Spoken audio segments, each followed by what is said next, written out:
Hello, मी शिव मायरे. आज आपल्याला नाशिक पर्यटनाबद्दल सांगणार आहे. नाशिक निसर्गाने संपन्न असलेले नाशिक. आज आपण बघू शकता, पूर्वी कोणालाही माहीत नसलेले, अशोका फॉल्स आपण आज बघू शकता. पर्यटकांनी खचाखच भरलेले आहे. त्यातल्याच काही पर्यटकांसोबत आपण गप्पा मारूया. पहिले पर्यटक, तुमचं नाव काय? कुठून आलात आपण? मी पुण्याहून आलेलो आहे आणि हा जो अशोका वॉटरफॉल्स आहे याबद्दल मी खूप दिवसांपासून ऐकून आहे. या अशोका वॉटरफॉल्सची ख्याती अशी आहे, याला बराच प्राचीन इतिहास लाभलेला आहे. या अशोका वॉटरफॉल्सखाली एकदा सम्राट अशोकाने अंघोळ केलेली होती, त्यामुळे या वॉटरफॉलचं नाव अशोका वॉटरफॉल असं पडलेलं आहे. आज आपण इथे बघू शकता की माझ्यासोबत आम्हाला मित्रपरिवार इथे आलेला आहे आणि त्याबरोबरच काही कुटुंबे बरेच जण इथे या अशोका वॉटरफॉलचा आनंद घेत आहेत आणि आजचा हा दिवस आमच्यासाठी एकदम स्पेशल. एक मिनिट ठीक आहे. आपण आज देशी पर्यटकांबरोबरच विदेशी पर्यटकांची चर्चा करूया.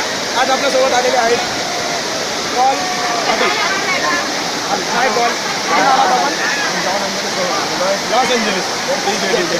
चालेल. आपल्याला नाश्त्याबद्दल कधी ऐकलं आपण?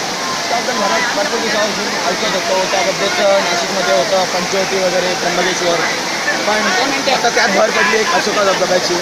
अशोका धबधबा आम्ही फक्त ऐकलं होतं. आज पहिल्यांदा त्याला बघितला सुद्धा. त्या जेव्हा तिथे माझा मित्र परिवार वगैरे सगळे आलेले आहेत आणि त्याचबरोबर बघू शकतात तुम्ही लोक इथे आतुरतेने कॅमेरासमोर येण्यासाठी उत्सुक आहेत. त्यात अजून कशी भरपूर इथे बॉडी बिल्डर्स तुम्ही बघू शकतात की प्रत्येक व्यक्ती लहानांपासून मोठ्यांपासून लहानापर्यंत इथं प्रत्येक व्यक्ती ही शूटिंग करत आहे. आपण बघू शकतात की लहानांपासून मोठ्यांपर्यंत परिवार वगैरे, मित्र परिवार वगैरे सगळे आलेले आहेत. पण इथे एक धोक्याची बाब अशी, लोक धोक्याचा विचार न करता सेल्फीसाठी जीव आपल्या धोक्यात घालतात. वरती बघू शकता आपण सेल्फीमध्ये जीवाचा विचार न करता, काहीही न विचार करता ते सेल्फी काढतात.